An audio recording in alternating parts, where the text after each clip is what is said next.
রোজা রাইখা মিথ্যা কথা বলাটা জায়েজ আছে তো?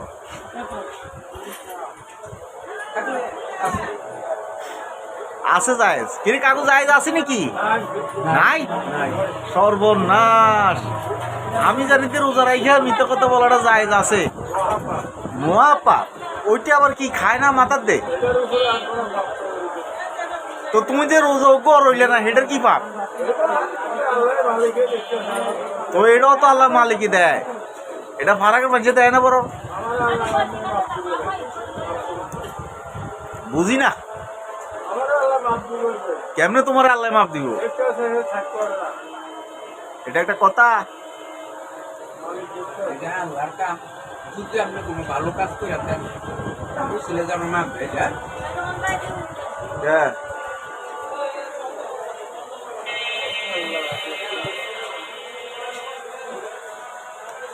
মান ওদের সব দিকে আছে, ছেড়ে যায়, ঠিক আছে, আমরা কই যাবো?